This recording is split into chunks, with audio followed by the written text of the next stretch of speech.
शिवसेनेचा आज 60वा वर्धापन दिन षण्मुखानंद सभागृहात ठाकरेंच्या शिवसेनेचा मेळावा तर गोरेगावातील नेस्को सेंटरमध्ये शिंदेंच्या शिवसेनेचं मेळाव्यातून शक्ती प्रदर्शन।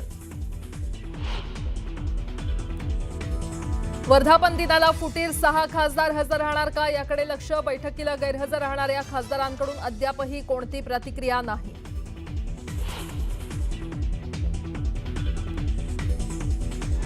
ठाकरेंचे निष्ठावंत खासदार राजाभाऊ वाजे नाशिकमध्ये दाखल। वाजे समर्थकांकडून नाशिक रेल्वे स्थानकावर समर्थकांकडून ढोल ताशांच्या गजरात जल्लोष।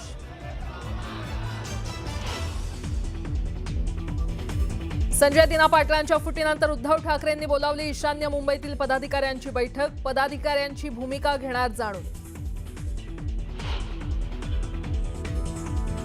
केंद्रीय गृहमंत्री अमित शहा 2 दिवसीय कोल्हापूर दौऱ्यावर। 2 दिवसीय दौऱ्यानिमित्त शहा रात्री उशिरा होणार कोल्हापुरात दाखल। दौऱ्याच्या पार्श्वभूमीवर तयारीला वेग।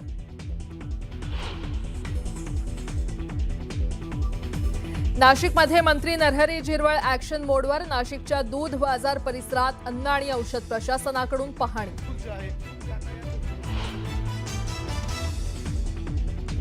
ब्राह्मोस आणि पिनाका मिसाईल युनिटचं नागपुरात लोकार्पण। संरक्षण मंत्री राजनाथ सिंह आणि मुख्यमंत्री फडणवीस राहणार हजर। मध्यरात्रीपासून बेस्ट कर्मचाऱ्यांच्या काम बंद आंदोलनाला सुरुवात। विविध प्रलंबित मागण्यांसाठी बेस्ट कर्मचारी संपावर। बेस्टला बीएमसी समाविष्ट करून घेण्याची मुख्य मागणी।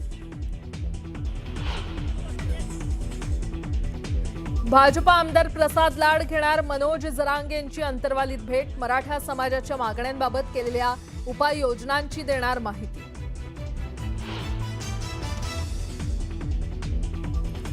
जागतिक अनिश्चिततेत भारत भविष्यातील इकोसिस्टमला देतोय आकार। पॅरिसमध्ये भारतीय समुदायासमोर बोलताना पंतप्रधान मोदींचं मोठं वक्तव्य।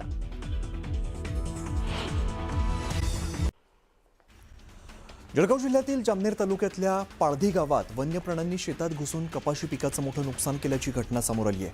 2.5 एकर क्षेत्रात लागवड केलेल्या कपाशीवर वन्य प्राण्यांनी हल्ला केल्यामुळे शेतकऱ्यांचं मोठं नुकसान झालंय। 17 सांगली जिल्ह्यांच्या सीमेवरील यशवंतराव मोहिते कृष्णा सहकारी साखर कारखान्याच्या निवडणुकीचा प्रचार आज संपतोय। या निवडणुकीत सत्ताधारी सहकार पॅनल आणि संस्थापक पॅनल यांच्यामध्ये थेट दुरंगी सामना रंगलाय। रविवारी होणाऱ्या मतदानाच्या पार्श्वभूमीवर दोन्ही गटांकडून जोरदार शक्ती प्रदर्शन केलं जात आहे।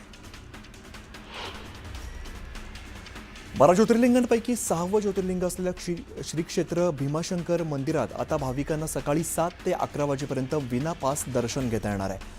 जिल्हाधिकारी जितेंद्र डोडी यांनी ही माहिती दिली आहे आणि निर्णयामुळे भाविकांमध्ये आनंदाचं वातावरण निर्माण झालं आहे। तरी गर्दी व्यवस्थापनाचं मोठं आव्हान प्रशासनासमोर उभं आहे।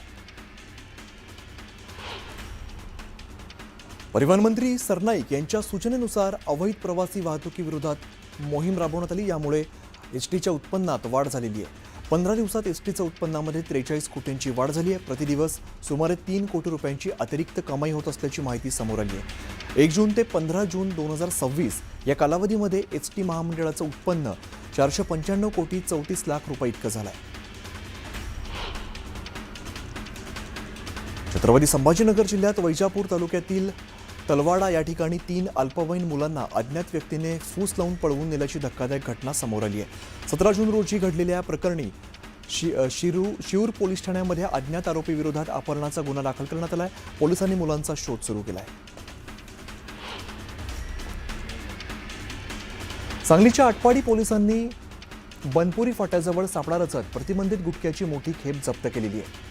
विजापूरहून पुण्याकडे जाणाऱ्या ट्रकमधून 175 पोती गुटखा जप्त करण्यात आला असून ट्रक आणि अर्टिगा कारसह एकूण 1 कोटी 7 लाख रुपयांचा मुद्देमाल पोलिसांनी जप्त केला आहे। मुंबईतील वातानुकूलित लोकलमधील विनातिकीट आणि अनियमित प्रवासाविरोधात मध्य आणि पश्चिम रेल्वेने कारवाईची मोहीम अधिक तीव्र केलेली आहे। या मोहिमेमुळे दंड वसुलीत मोठी वाढ झालेली असून नियमभंग करणाऱ्या हजारो प्रवाशांवरती कारवाई केली जाते। मध्य रेल्वेने 1 जानेवारी ते 31 मे 2026 या कालावधीमध्ये एसी लोकलमधून वैध तिकीट आणि सीझन पास नसताना प्रवास करणाऱ्या 60,422 प्रवाशांना पकडलंय। या प्रवाशांकडून 1 कोटी 88 लाख रुपयांचा दंड वसूल केलाय। सोन्यावरील आयात शुल्क दुपटीपेक्षा अधिक वाढल्यानंतर देशातील सोन्याची आयात तब्बल 70% घटली आहे. पूर्वी महिन्याला 75 ते 100 टनाच्या दरम्यान असलेली आयात आता 25 ते 30 टनांपर्यंत खाली आली असल्याची माहिती एका वरिष्ठ अधिकाऱ्याने दिली आहे. केंद्र सरकारने 13 मे पासून सोनं आणि चांदीवरील आयात शुल्क 6%वरून वाढवून 15% केलंय आणि या निर्णयानंतर अवघ्या एका महिन्यामध्ये आयातीवरती लक्षणीय परिणाम दिसून आला आहे. निसर्ग सौंदर्याने नटलेल्या पवई तलावात सोडले जाणारे औद्योगिक सांडपाणी येत्या ऑक्टोबरपासून पूर्णपणे बंद करण्यात येणार आहे.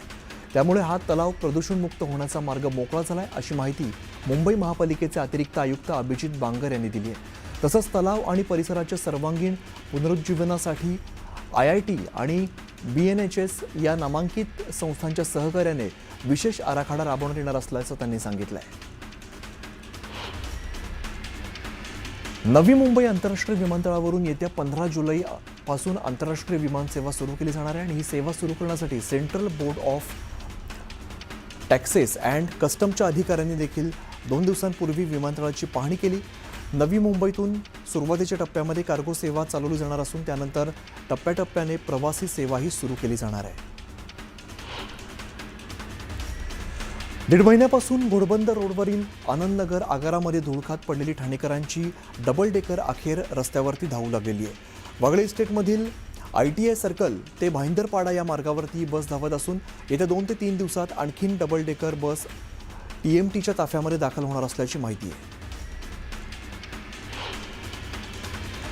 मुंबईला पाणीपुरवठा करणाऱ्या 7ही जलाशयात सद्यस्थितीमध्ये 9.67% साठा असून गेल्या वर्षीपेक्षा हा साठा कमी आहे. अर्धा जून संपला तरी सुद्धा पावसाला सुरुवात झालेली नाही. त्यामुळे येत्या 10 दिवसात पाऊस न पडल्यास जुलैच्या पहिल्या आठवड्यापासून 20 ते 25% पाणी कपात करण्याचे संकेत पालिका प्रशासनाने दिले आहेत.